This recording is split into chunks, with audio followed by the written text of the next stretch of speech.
जानते हैं उस मुल्क का नाम चाइना है। और इस चीन ने 45 साल के बाद भारत और चीन की सरहद पर हमारे 20 सिपाहियों को मार दिया और उनकी मौत, उनकी शहादत रायगा जाने दे रही हुकूमत। जिस मुकाम पर इनको मारा गया था उस मुकाम पर आज भारत की फौज PP4, PP8 तक हम पेट्रोलिंग नहीं कर सकते। आज अरुणाचल प्रदेश में चीन, भारत के LAC में चीन ने गांव को बसा दिया। ये सरकार चीन से लफ्जी तौर पर इस बात का एहतजाज करने की ताकत नहीं रख सकती कि आपने भारत के LAC के अंदर एक गांव को बना दिया। नकुला सिकम में चीन घुस रहा है। आखिर क्या डर है उस हुकूमत को और खास तौर से वजीर आजम को कि वो चीन का नाम लेने से डरते हैं?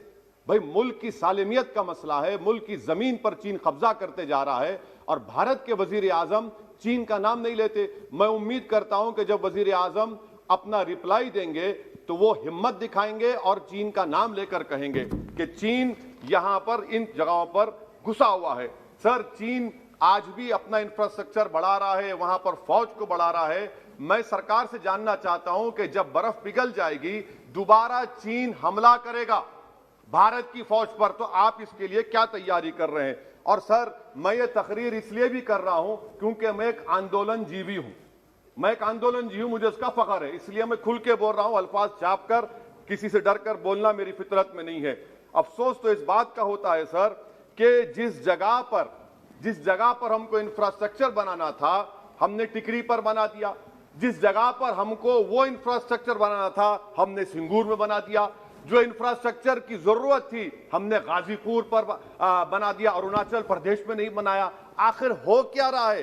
क्या किसान से जो बर्ताव किया जा रहा है वो ऐसा लग रहा है कि वो चीन की फौज बनी हुई है और जो चीन की फौज से बर्ताव किया जाना था आप किसानों से कर रहे हैं? तो मैं इस हुकूमत से जानना चाहता हूं कि इंफ्रास्ट्रक्चर और ये किसानों से क्यों जुल्म किया जा रहा है? सर, यहां पर ये तीनों कानून को लेना पड़ेगा वापिस, आपको आपकी अना को थोड़ा मिटाना पड़ेगा और तीनों कानून को वापस लेना पड़ेगा। सर, यहां पर मेरे को साहिर लुधियानवी का एक शेर याद आ रहा है। मैं साहिर लुधियानवी के साथ माजरत के साथ उस शेर में तरमीम करके कहना चाहूंगा कि जो मौजूदा हालात पर के साहिर लुधियानवी का शेर को थोड़ा तब्दील करके कि चीन पर करम, किसानों पर सितम, रहने दे थोड़ा सा भरम, ऐ जाने वफा ये जुल्म ना कर।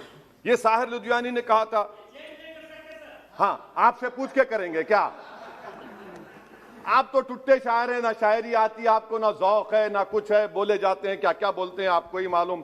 बहरहाल सर, ये जो किसानों का कानून है इसमें क्या काला है? काला इसमें यह है कि इस हाउस को एग्रीकल्चर स्टेट सब्जेक्ट है और कहां लिखा है संविधान में?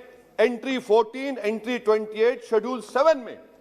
और यह फेडरलिज्म के खिलाफ है।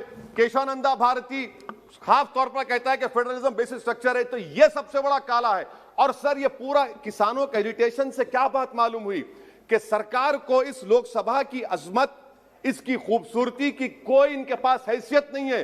सरकार इस ऐवान से डरती नहीं है। सरकार किससे डरती है? जब लोग रोड पर निकल कर आते हैं तो मोदी जी की नींद हराम हो जाती है। तो वही आप पैगाम दे रहे हैं कि लोग रोड पर निकले तो सरकार कहती है कि हम 1.5 साल तक कानून को मुलतवी कर देंगे। अरे आप कैसा बोलते? क्या इस ऐवान की तौहीन नहीं है कि आप यहां पर कानून अपनी ताकत की बुनियाद पर बनाते हैं और इस लोकसभा की अजमत को निस्तनाबूद कर देते हैं? तो ये बात आपने पैगाम दी कि जब लोग रोड पर निकल कर आते आप डरते हैं। आप बनाओ CAA के रूल्स, इंशाअल्लाह हम दोबारा रोड पे निकलेंगे, पूरे भारत में उसके खिलाफ एहतजाज होगा। सर, तीसरी बात, सबका साथ, सबका विकास, सबका विश्वास, यह भी झूठ है। क्यों झूठ है? बाबरी मस्जिद के डेमोलिशन का केस आता है, जजमेंट आता है और केस में कहा जाता है कि किसी ने नहीं तोड़ा। अगर सरकार उस जजमेंट के खिलाफ अपील क्यों नहीं करती? एक क्रिमिनल एक्ट सुप्रीम कोर्ट ने कहा डेमोलिशन ऑफ बाबरी मस्जिद को, आप हुकूमत में हैं, आप अपील इसलिए नहीं कर रहे क्योंकि आप अपने लोगों को पैगाम देना चाहते हैं। क्या पैगाम देना चाहते हैं? कि बेटा काशी मथुरा में भी तोड़ दो, हम तुम्हारे साथ हैं। अपील नहीं करना चाहते बाबरी मस्जिद डेमोलिशन केस को। क्या आप इंसाफ पसंद नहीं है? क्या आप मजलूम के साथ नहीं खड़े रहना चाहते? क्या आप जालिमों को जेल में नहीं भिजाना चाहते जिन्होंने 6 दिसंबर को बाबरी मस्जिद को शहीद किया? आपकी खामोशी इस बात का इकरार है कि आप तशद्दुद पसंद हैं। आप जबर के नाम पर, आपके पास कानून की बालादस्ती का कोई रोल नहीं है। सर, चौथा पॉइंट, आंदोलनजीवी पैरासाइट। सर, जमहूरियत की बका के लिए, संविधान की बका के लिए आंदोलन करना जरूरी है, और वजीर आजम या कोई बरसर इख्तिदार जमात के लोग अगर आंदोलनजीवी पैरासाइट का लफ्ज इस्तेमाल करेंगे तो मैं याद दिलाना चाहता हूं सर आपके जरिए से इस हुकूमत को कि हिटलर ने जर्मनी में यहूदियों के खिलाफ इनको कॉकरोचेस का, टर्माइट्स का, उसके बाद 20 मिलियन, आप देखते हैं कि 2 मिलियन से ज्यादा यहूदियों को गैस के चैम्बर में डाला गया। इस तरह के अल्फाज इस्तेमाल करने से क्या आप भारत में वही जर्मनी की तारीख को दोहराना चाहते हैं? और सर आप सुन लीजिए। जी सर, थोड़ा बहुत क्या सर बोलते समय में। हाँ सर, जी सर, आप आगे ना सर, आप प्रोटेक्शन है मुझे, अब तो कोई फिक्र की बात नहीं, और खुल के बोल सकते सर, आप आ गए सर, स्पीकर आ गए सर, अब तो क्या है सर, आप हमारे लिए हैं सर। यहां पर आंदोलनजीवी आंदोलन नहीं करना, अरे किसी शायर ने अच्छा कहा था कि जिसमें ना हो इनकलाब मौत है वो जिंदगी, रूह वम की हयात कश्मकश है इनकलाब। सर अब फॉरेन पॉलिसी पे आ जाइए। किसी ईना मीना डीका ने ट्वीट किया, आपने परेशान हो गए। ईना मीना डीका ने ट्वीट किया, आप खड़े हो गए। अरे कौन सी फॉरेन पॉलिसी है आपकी? भारत के अतराफ में जितने पड़ोसी हैं, चीन हमला किया, कौन सा एक पड़ोसी है जो चीन के खिलाफ बोलता है? बताइए, कोई नहीं बोलता, मुंह नहीं खोलता। श्रीलंका में आप पोर्ट बना रहे हैं, किसके साथ? जापान के साथ। किसको काम मिल रहा था? आपके नूरे नजर को, आपके नूरे नजर को, आपके चहीते नूरे नजर को। श्रीलंका ने कहा हम भारत को नहीं बनाने देंगे टर्मिनल पोर्ट यहां पर। आप बताइए फॉरेन पॉलिसी। सर नेपाल का वजीर आजम कहता है कि भारत से ताल्लुकात उस वक्त तक बहाल नहीं होंगे जब तक कि भारत नेपाल की जमीन वापस नहीं करता। कहां सो रहे हैं सर आप? पड़ोस में कोई हमारा दोस्त नहीं है। चीन बांग्लादेश से कोविड की बात करता है, अफगानिस्तान से अमेरिका छोड़कर जा रहा है। क्या आपके पास कोई पॉलिसी है गनी हुकूमत को सपोर्ट करने की? आपके पास कोई पॉलिसी नहीं है। अच्छा सर, एफडीआई का मतलब अब समझाता हूं मैं। एफडीआई का मतलब यह है कि 5 फरवरी को ब्रैड शर्मन जो अमेरिका के रिप्रेजेंटेटिव, उनके पास भारत के अमेरिका के सफीर गए, तो ब्रैड शर्मन ने ट्वीट कर कहा कि भारत सरकार को इंटरनेट खोलना चाहिए, भारत सरकार को पीसफुल प्रोटेस्ट करना चाहिए। कौन होता है ब्रैड शर्मन जो भारत को सिखाए? ये एफडीआई है। और भारत सरकार का डिप्लोमेट, एम्बेसडर बैठकर उनका लेक्चर सुनता है, और उसके बाद क्या होता है? 3 दिन के बाद आप कश्मीर में इंटरनेट खोल देते हैं। ये आप एफडीआई कर रहे हैं, हम नहीं कर रहे हैं। अच्छा, बात कश्मीर की आई, कौन है इम्तियाज, कौन है अबरार, कौन है इब्रार? इनको शोपियान में एनकाउंटर पर मार दिया गया, प्रूव हो गया। और ब्रिगेडियर आरा सेक्टर का जिसने इनको टेररिस्ट कहकर मारा, उसको अवार्ड देते हैं आप। सर, इन मरने वाले कश्मीरियों के लिए कौन रोएगा? क्या वजीर आजम रोएंगे? क्या वजीर आजम रोएंगे? क्या कोई रोएगा? अच्छा सर, एक और बात सर, एक और बात। हाँ, एक और बात आई कि शादी के घर में गुस्सा होता है।